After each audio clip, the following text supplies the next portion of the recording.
Alright guys, welcome back to the channel. We have more gaming and PlayStation news, rumours and leaks to go over. A huge shout out to the God of War and Uncharted channel members. And if you enjoyed today's video, please show your support by hitting that like button. Let's start by taking a closer look at Housemarque, the Finnish game studio best known for the critically acclaimed Returnal. Ilari Kutunen, the head of Housemarque, and creative director Gregory Luden made it very clear the studio has absolutely no intentions of jumping on the live service or free-to-play bandwagon, at least not anytime soon. Hallelujah! At least one studio has the balls to come out and say it as it is. Their focus remains firmly on what they call premium single-player experiences, traditional full-price games that tell a complete story. I'm not sure if I'm pronouncing the studio head's name correctly, but Kuitunen, I think is his name. I think that's how you pronounce it. But he went on to explain that Housemarque sees their games more like a good movie or a limited TV series. They're made to be enjoyed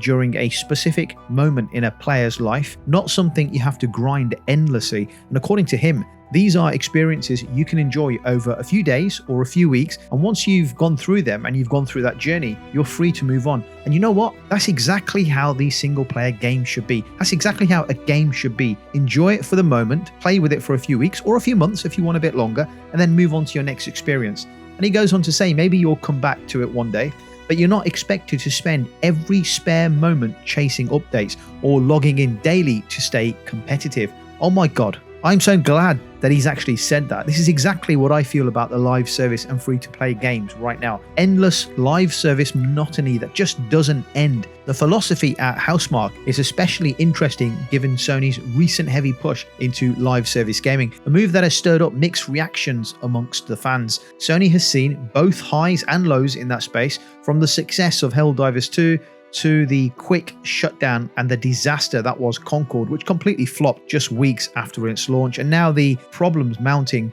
with Fair Games and Marathon. Amid all of this, Housemarque is standing its ground, confident that there's still a strong appetite for focused single-player games. The studio's next project, Saros, is already deep in development and is currently planned for release on the PlayStation 5 and of course the PlayStation 5 Pro. Although details are still limited, it's expected to stay true to the studio's roots, delivering another standalone adventure, this time targeting a 2026 release window. And despite their confidence, the studio head was honest in admitting that this approach only works if the gamers continue to show their support. In other words, as long as people keep buying premium titles, premium single-player games, Housemarque will keep on making them. But they're not naive. They know that the success of their vision depends on the quality of their latest game. If their next title does not deliver, things could change. For now though, the studio is optimistic and determined to stay the course. Great news.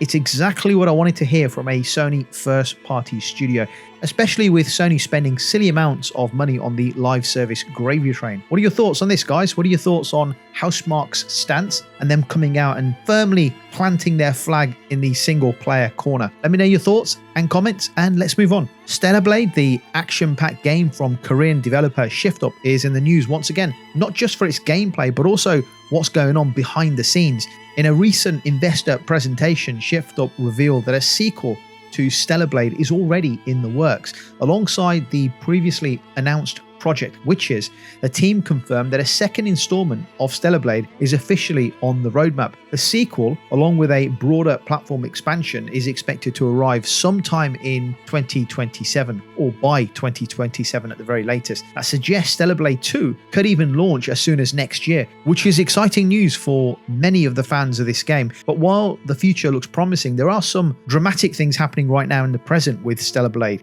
Now, the PC version of Stellar Blade is expected to drop on June the 11th, just a month away now. In fact, less than that, just 3 weeks, give or take. However, a major issue has surfaced. The game will not be available in over 129 countries through Steam. And some of those countries include regions like Egypt, Vietnam, and the Philippines. And the reason? Yep, Sony, which publishes games, has a policy of not selling its PC titles in countries that don't officially support PlayStation Network, even though you don't need a PSN account to play Stellar Blade on PC. Sounds ludicrous, right? That decision has caused frustration amongst fans, especially since Shift Up itself seemed caught off guard with this. When fans reached out on social media to ask about the missing availability, the studio responded with surprise, using emojis and asking users where they were located. It seems the restrictions were not clearly communicated to the developers, which only added to the confusion. In an update shared on May the 16th, Shift Up said it's actively working to resolve the issue, but I'm not sure what they can do. They acknowledge that they're doing their best to lift the regional sales restrictions, though again, it's unclear if a resolution is near or even guaranteed. Meanwhile, the studio has emphasized once again that players do not need a PSN account to enjoy the game. Linking an account will unlock a bonus outfit, but it is entirely optional. And to further reassure PC gamers, Shift Up also released performance charts showing that the inclusion of something called Denuvo. So apparently this is an anti-piracy software that is often criticized for slowing down games. Well, Shift Up have confirmed that, and they've released charts showing that Denuvo, that software does not affect Stellar Blade's frame rates. But some fans are still very wary of this, as Denuvo has a long history of controversy within the PC gaming community. So PC guys, let me know, does this thing actually have much of an impact? Does it reduce the frame rates within a game? What's the deal with this thing? Because Shift Up are saying actually there's no issue here. So while Stellar Blade has a bright future and a sequel is already in development, lots of people are going to be looking forward to this game. Right now things are a little bit messy from a PC front. The game's international availability is limited. Its publishers' decisions are raising eyebrows. There's a lack of communication and players are watching closely to see how it all plays out. And once again, the PSN requirement is causing an issue in countries where this is not accessible. Personally, I don't see what the issue is with PSN not being available in those countries, because as far as I can see, you can still access those games via Steam. So if Steam is up and running in those countries and it's accessible, why can't Sony, a global conglomerate, not have PSN working in those countries? I don't get it. It doesn't make sense. IT systems work all over the world. This should not be an issue in 2025. So Sony needs to sort this out. The thing that makes it worse is that this game doesn't even require PSN to play it. So it just adds salt to the wound, really, right? But I'm not a PC guy. I'm never going to play this game on PC. I'm happy playing it on the PlayStation console. So if you've got a console, it doesn't really affect you. It's just the PC requirements, unfortunately. What are your thoughts on this? Does it affect you playing the game on PC? Let me know in the comments, and let's move on. Interesting developments from Naughty Dog, one of PlayStation's most prestigious gaming studios. If you've played games like Uncharted or The Last of Us, you know just how much this team values storytelling and character-driven gameplay. Now, they're quietly cooking up something new, and it's being kept incredibly secret. Recently, actor Stephen Chang, who also played Jesse in HBO's The Last of Us series, revealed that he's working on a new Naughty Dog game. The project is called Intergalactic: The Heretic Prophet, and it's set to be a PlayStation 5 exclusive. But here's the thing, he doesn't even know the name of the character that he's playing in the game. In an interview, he said he knows about as much as the public does, and that seems to be on purpose. This is a deliberate ploy from Naughty Dog. Everything about the game is being kept under wraps, with Naughty Dog staying tight-lipped even with people working directly on the project. Chang shared a moment with a friend who is also working on the game where they were genuinely confused about whether they were joining The Last of Us Part 3. That just shows how secretive this whole production is. From the reports and the rumors so far, Intergalactic: The Heretic Prophet will feature a group of characters known as the Five Aces, and the cast is shaping up to be pretty decent too. It includes Kumail Nanjiani, Tony Dalton, and Ashley Scott. Tony Dalton reportedly caught the attention of Neil Druckmann, Naughty Dog's co-president and creative lead, while working on HBO's The Last of Us, and that performance helped land him a role in this new game. Now, Intergalactic has actually been in development for about 5 years or so, and while we're not expecting to see the game release until at least 2027, Druckmann himself has described what he's played of the game so far as absolutely incredible, and coming from him, that is a big statement. But Intergalactic is not the only thing Naughty Dog is working on right now. Druckmann recently spoke on the Press X to Continue podcast and reveal that he's also involved in another currently unannounced game. Unlike Intergalactic, where he's actively directing and writing, as I smash into my microphone. So where he's not actively directing and writing the game, this other title has him more of a producer role. So he's stepping back a little bit, mentoring a different team, giving feedback, and letting other creative voices take the lead on this second project. And Druckmann explained that Intergalactic has multiple directors, and there are times when he steps away from the project, and when he returns, he's sometimes pleasantly surprised by the direction things have taken, and at other times, he admits he has to argue and push for changes. And while Druckmann didn't reveal what this second game is, speculation is mounting up. Many fans believe it could be The Last of Us Part 3, which has been rumoured now for some time. Reports suggest the next entry in the series is being developed with both the PlayStation 5 and future PlayStation hardware in mind.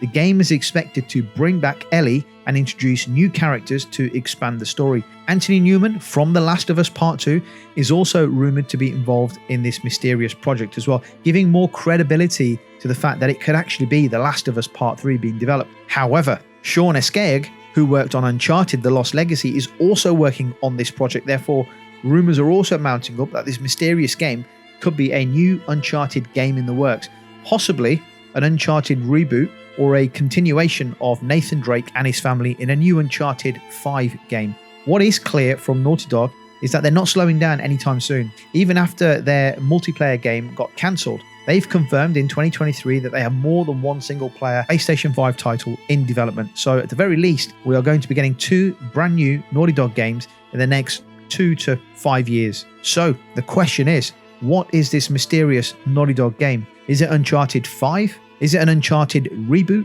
Or is it The Last of Us Part 3? Let me know in the comments and let's move on. Helldivers 2, the co-op shooter developed by Arrowhead Studios, continues to be one of Sony's biggest live service success stories. The game's latest update, titled Heart of Democracy, has brought a massive wave of players back to the battlefield.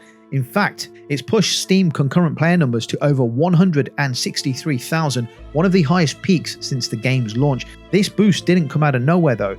Leading up to the update, Arrowhead had already added new content and features to keep the community engaged, and since May 13th, players have been fighting back an alien threat known as the Illuminati, and the renewed excitement has clearly worked in the game's favour. Arrowhead CEO John Halstead took to social media to share just how popular Helldivers 2 has become. According to him, 2.5 million people log in every week to join the fight for Super Earth. That number is likely to be even higher now following the new updated release.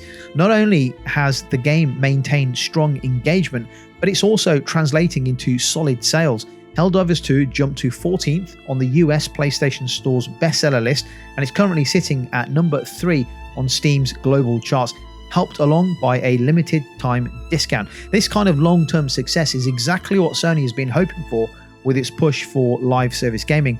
While some projects like Concord failed miserably, Helldivers 2 is proving that the model can work when the game is fun, supported properly, and given consistent updates that players care about. But the other thing here is that this game wasn't created per se by Sony. It was Arrowhead's vision and their strategy that delivered this game, which Sony supported. And as Arrowhead have said previously, Sony allowed them the freedom to create their game, which Sony supported. So what Sony needs to do is look at the lessons learned with Helldivers 2 and use that formula and roll it out to any of their remaining live service games and make sure that those games receive the Helldivers touch. Anyway, enough talk about live service. Kind of sick of that. Let's move on. The Horizon series, a franchise that has quietly become one of PlayStation's most valuable properties over the last decade. It all started back in 2017 with Horizon Zero Dawn, developed by Guerrilla Games. The game was a big shift for the studio, which was most known for its gritty Killzone series. What a fantastic series that was too. Zero Dawn took players into a lush, post-apocalyptic world full of robotic creatures and tribal societies, and it was met with praise for its visuals, story, and especially its lead character, Aloy. Since then, Horizon has grown into a full-blown franchise. In total, the Horizon games have sold over 32 million copies worldwide, a huge number for a brand new IP. That includes the original game, a sequel called Horizon Forbidden West, a virtual reality spin-off called Horizon Call of the Mountain, and even a family-friendly Lego-themed game. It's clear that Sony has put a lot of faith and money into expanding the Horizon universe, and now that universe is set to grow even more. Sony isn't just working on another mainline entry, they've also got plans for a Horizon multiplayer game, which is rumoured to be in the style of a Monster Hunter style game where players team up to take down massive robotic creatures. On top of that, there is a Horizon live-action movie, which is also in the works, which shows Sony's commitment to pushing its gaming IP into other entertainment formats, much like they did with The Last of Us on HBO. So what's next for Aloy and the rest of the Horizon world? According to insider reports, the third game, tentatively called Horizon 3, is expected to launch around 2027. While this isn't officially confirmed by Guerrilla or Sony, the leak came from a source that has shared fairly reasonable predictions in the past. What makes this information more believable is how it aligns with PlayStation's current development timeline and hardware cycles. Story-wise, Horizon 3 is expected to continue exploring the threat of the Nemesis, a rogue AI teased at the end of Horizon Forbidden West. This antagonist seems to be the driving force behind the next chapter, and fans are eager to see how Aloy and her allies will face this new danger. One of the more interesting details about Horizon 3 is that it might be released as a cross-generation title, meaning that it would be available on both PlayStation 5 and Sony's upcoming next-generation console, the PlayStation 6. Now, this has sparked some debate amongst the fans of the game and the consoles. On one hand, you've got a game available on both consoles, which increases availability, access, and not everyone is ready or able to buy a brand new, likely very expensive, new console in the PlayStation 6. We've already seen this with the PlayStation 5 Pro's pricing, which is hovering around the £700, $700 mark. So the PlayStation 6 might be even pricier. By launching Horizon 3 on both systems, Sony ensures that millions of players on PlayStation 5 will not be left out. But there is a trade-off. Cross-gen games often cannot fully utilize the new console's capabilities fully. So if Horizon 3 is built with both PlayStation 5 and PlayStation 6 in mind, it might not showcase the true power of Sony's next generation hardware. Some players believe this could hold the game back, especially in terms of graphics and gameplay innovation. That said, the gap between console generations is getting smaller. The jump from PlayStation 5 to PlayStation 6 likely will not be as dramatic as previous steps in the past.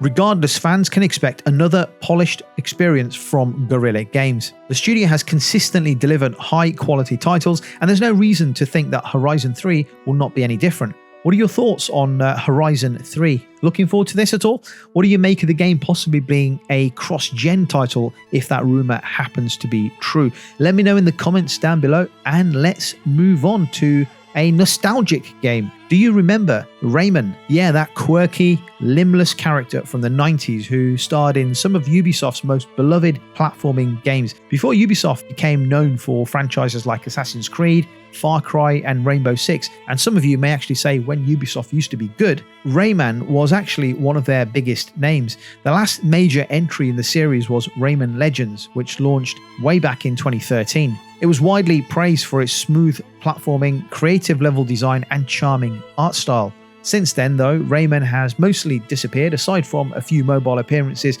and a guest spot in a Mario Rabbids DLC. But it looks like Rayman might finally be making a return. Recent job listings from Ubisoft Milan, the studio behind Mario Rabbids, Kingdom Battle, and Sparks of Hope, hint at a new project in the Rayman universe. They're hiring for roles including a senior game designer and a 3D gameplay animator, both specifically for a prestigious AAA title tied to the Rayman brand. The listing mentions the need for people who can design engaging game systems and animations that fit Rayman's playful and accessible style. That alone suggests that the game is more than a small spin-off, it might be a proper return to form.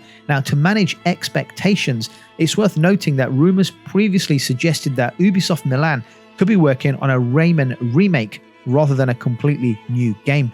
If that is true, we might be seeing a reimagined version of one of the older titles from the series, perhaps Rayman 2 The Great Escape or Rayman 3 Hoodlum Havoc, rebuilt for modern consoles. Even if it's a remake, it's still exciting for fans. After more than a decade with no major Rayman title, getting anything substantial from the franchise is a big deal. It also signals that Ubisoft might be looking to revive some of its older titles and fan favorite IPs rather than just focusing on its biggest open world franchises. I think a new Rayman game would be good. It's been years since I've played the game. I would definitely welcome another platformer. I mean, these kinds of classic games are great when you want to take a break from the traditional big AAA single player games. I always look forward to jumping into Astro Bot for a little while, or Ratchet and Clank, or Crash Bandicoot.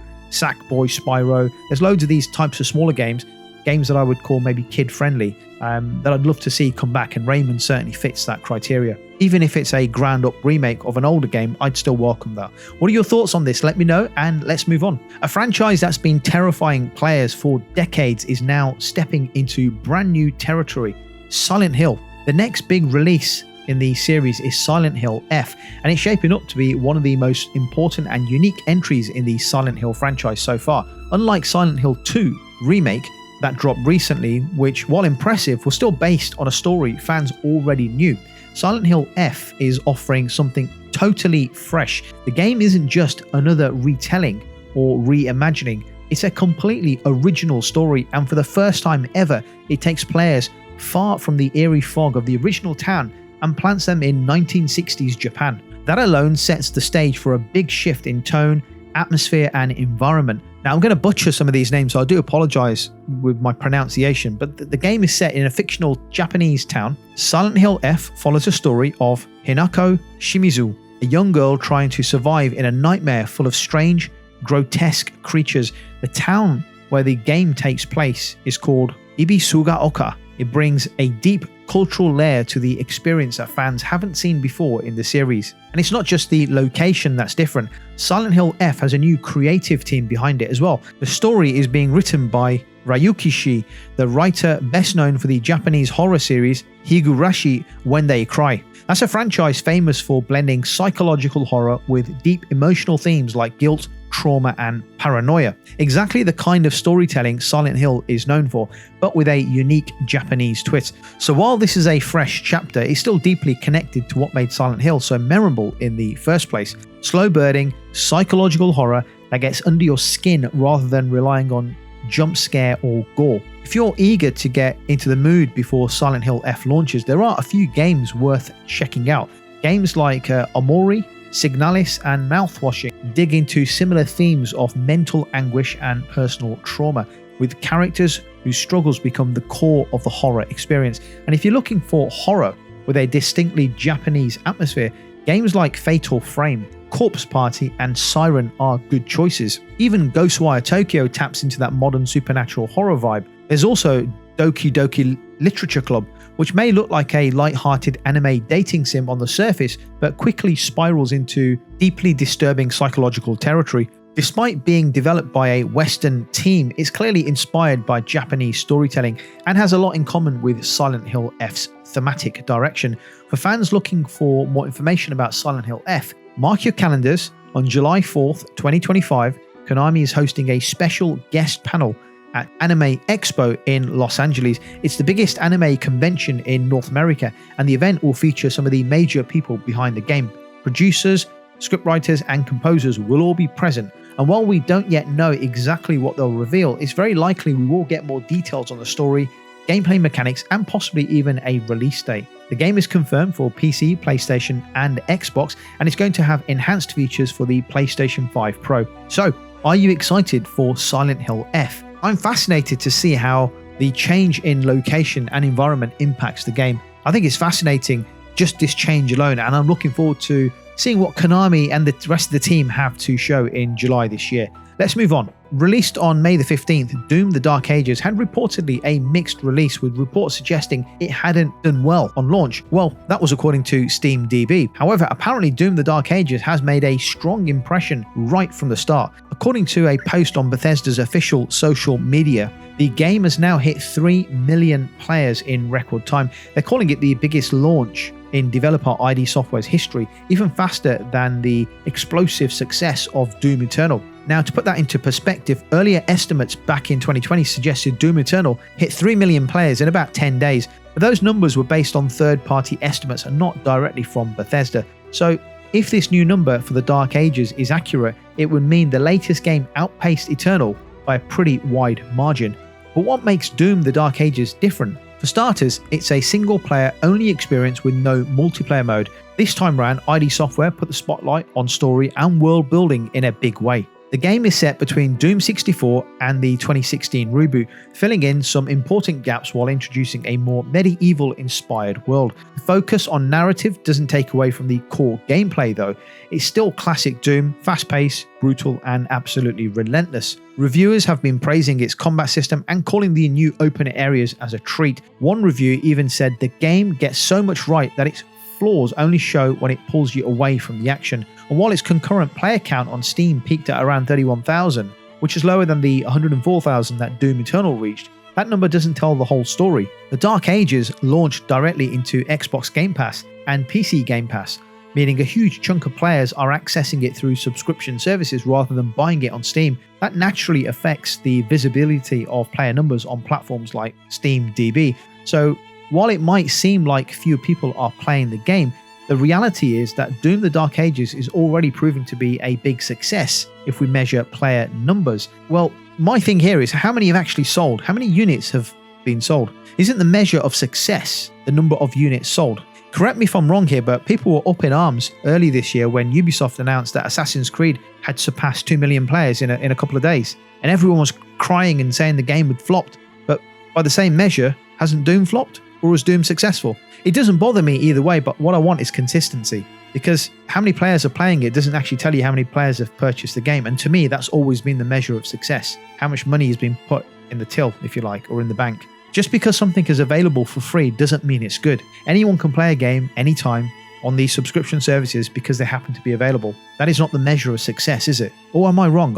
You tell me, guys. I haven't played Doom. Like I said before, I've stayed back. I've hung back from this game because I'm not optimized for the PlayStation. So until it gets that bit fixed, I won't be buying it unless it's in sale. And as I've said before, Shadows did a similar number to Doom in the first few days, give or take, and people were jumping all over it. So go figure. I guess this is the way companies are going to be measuring success going forward. How many players were playing it? What do you make of it? Let me know in the comments and let's move on. Let's talk about Battlefield 6, a game that's been slowly making its way back into the spotlight and is starting to feel like a true return to the roots of the original series. For years, Battlefield has been known for huge, chaotic battles and the kind of destruction that makes each match feel unpredictable. From collapsing buildings to tanks mowing down entire walls, the ability to change the map through combat was always one of the franchise's strongest features.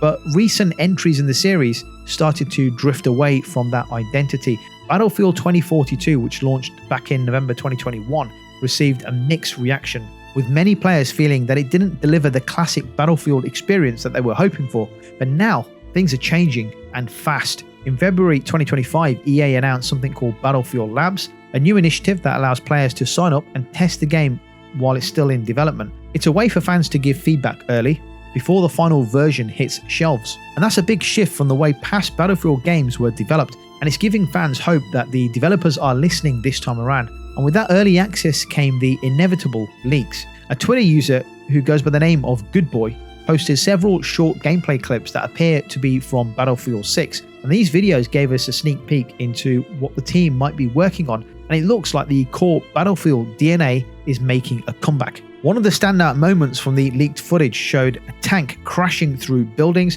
with walls and cover being destroyed in real time. You could see how players who thought they were safe hiding behind a structure were suddenly exposed by the blast. Another clip showed artillery fire reducing parts of a building to rubble, forcing players to constantly adapt to a changing battlefield. If this kind of destruction ends up in the final game, it could signal a return to the franchise's strengths, where no cover is ever truly safe, and every round plays out differently. This isn't just a one-time leak. Other gameplay details have also started to surface through Battlefield Labs. One of the most talked about rumors is the possible return of 3D spotting, a mechanic that highlights enemy players and lets teammates see them through walls or terrain. It's a controversial feature. Some fans love it for making teamwork easier, while others think it removes the need for map awareness and stealth. But like with any leaks, it's important to be cautious. The game is still in development and things can change.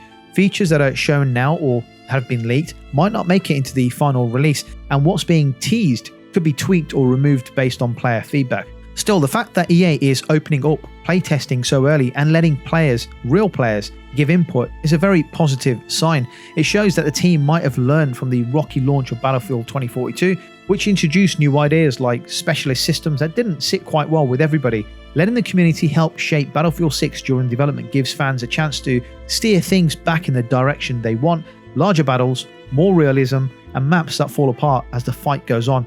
So while nothing is official yet and nothing's been confirmed, the early look we're getting through these leaks, plus the feedback loop created by Battlefield Labs, suggests that Battlefield 6 could be the comeback that long-time fans have been waiting for. It's a chance for the franchise to hit the reset button and refocus on what made Battlefield special to begin with: dynamic, large-scale warfare, meaningful destruction, and deep team-based gameplay. If all goes well, this could be the game that reminds people why Battlefield was once seen as the king of large-scale shooters. Absolutely looking forward to Battlefield next year. So sick and tired of the Call of Duty multiplayer game right now. I feel we need a new shooter multiplayer game like Battlefield. Although I'm not a fan of live service games per se, the one game I can play online is Battlefield multiplayer, and I just recently on the channel dove into Battlefield 1 and Battlefield 5 and getting completely destroyed in these multiplayer games. But admittedly, I'm playing these games after a very long time, and it just brought back so many great memories playing these games. So very excited about Battlefield 6 and what they've got cooking there. What are your thoughts on the Battlefield 6 rumors and leaks? Let me know in the comments, and let's move on. Let's talk about the future of Cyberpunk. And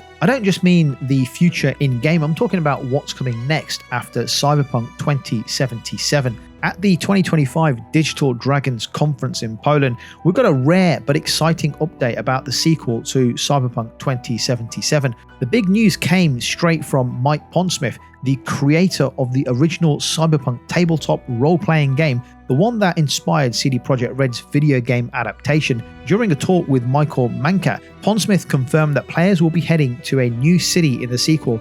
Now, he didn't say exactly where this new location is, and there weren't any major story details revealed either, but it's a pretty big deal because it confirms one thing: that we're not going back to Night City. This is the first real sign that CD Projekt Red is looking to expand Cyberpunk's universe, not just continue the story in the same setting, which is quite exciting.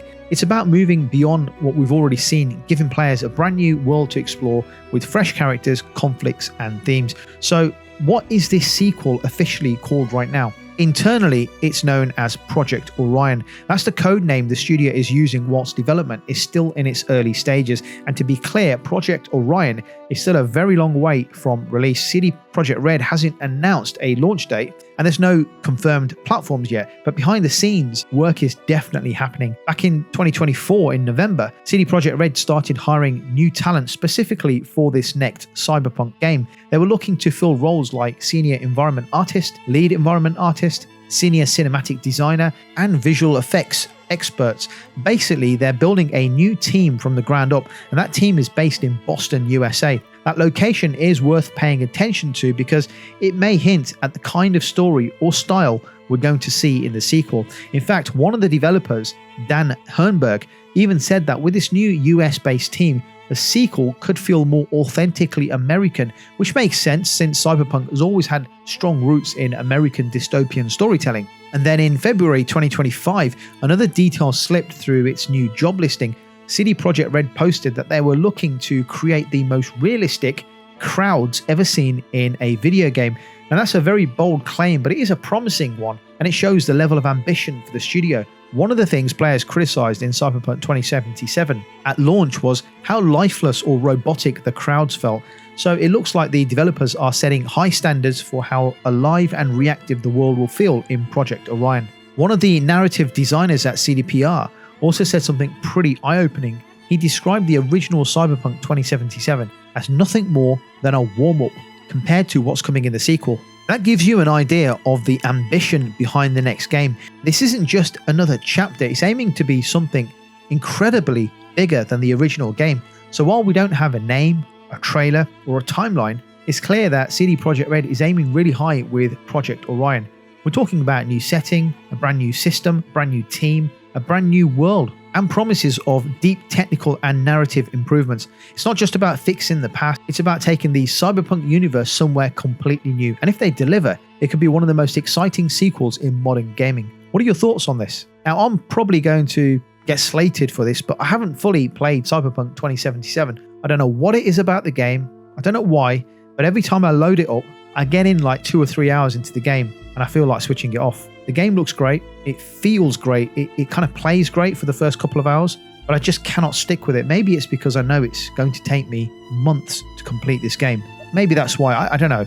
Anyone else feel like this? I want to give it another chance. It's had fantastic reviews, lots of people have really enjoyed it, and I want to give it another chance, and probably will give it another go when things calm down gaming wise over the next few months or sometime next year. But does anyone else feel like this about Cyberpunk 2077? Let me know your thoughts in the comments, and let's move on to our final piece here. Ninja Theory's highly praised sequel, Senua's Saga, Hellblade 2, is finally making its way to PlayStation 5.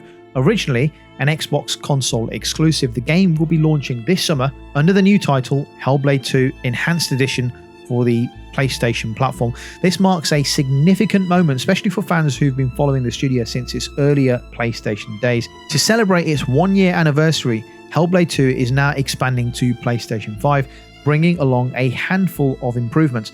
The Enhanced Edition on PlayStation 5 will come with added bells and whistles, such as haptic feedback support for the DualSense controller to make full use of the console's hardware capabilities. And for those already playing on Xbox or PC, no need to worry, those features will also be coming your way in a free update. What makes the announcement more interesting is that the game will be optimized not just for the base PlayStation 5, but for the PlayStation 5 Pro, in contrast to Doom, which wasn't optimized. That means smoother performance, better visuals, and an overall richer gameplay experience for players with the PlayStation 5 Pro. So what are your thoughts on Hellblade coming to PlayStation? It shouldn't really come as a surprise anymore, should it? Because we know these games are heading over to PlayStation, so it's no longer a surprise, hence it's being featured last on the video. Anyway, let me know your thoughts in the comments down below about today's video. Thank you for watching, and I'll catch you on the next video.